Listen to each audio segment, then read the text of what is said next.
আসসালামু আলাইকুম এভরিওয়ান, সবাই কেমন আছেন? আশা করি ভালো আছেন। সবাইকে জানাই ঈদ মুবারক।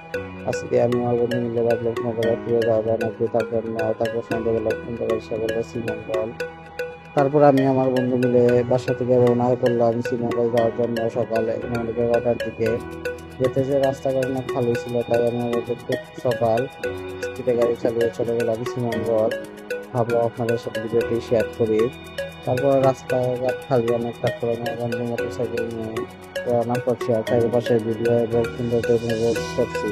অনেক সুন্দর ছিল মাসাল্লাহ। তারপর আমরা চলে আসলাম বিজিবি ক্যাম্পে। খেতে খাওয়া অনেক পর্যটক ছিল, সেখানে আমরা কিছু সময় থাকি, ছবি ভিডিও অনেক কিছু করি। খাওয়া দাওয়া করার পর আমরা চলে আসলাম রাস্তাতে। এসে দেখা যায় চা বাগানের সাইডে আনার সবজি আছে ছোট ছোট শ্রীমঙ্গলি।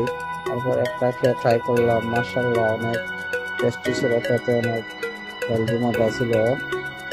ভাবলাম বাড়ির জন্য কিছু নিয়ে যাবো যাওয়ার সময়।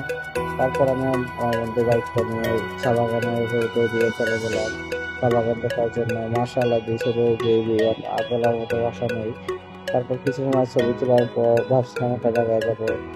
রাস্তায় যে জ্যাম ছিল ভাই, প্রায় 1 ঘন্টা জ্যামে পড়েছিলাম। শুধু পর্যটক দূর দূরান্ত থেকে এসেছে চা বাগান দেখার জন্য। কিছু সময় জ্যামে আটকে পড়ার পর চা বাগানে চলে গেলাম, গিয়ে ছবি ভিডিও করলাম। ভিউ তো আর আপনাদেরকে বলার মতো নয়, মাশাআল্লাহ অনেক সুন্দর ছিল চা বাগানের ভিউ গুলো। তারপর কিছু সময় ভিডিও করার পর পাহাড়ের উপরে আমি আমার ফোন আরো কিছু ভিডিও করলাম। তারপর চলে গেলাম বাইক নিয়ে পাহাড়ি রাস্তার মাঝখান দিয়ে একা বাঁকা, মন মুগ্ধ করে। তারপর আমি আমার বন্ধু মিলে রাস্তার মাঝখান দিয়ে রাইড করতেছিলাম। অনেক সুন্দর ভিডিও অনুভব করেছি।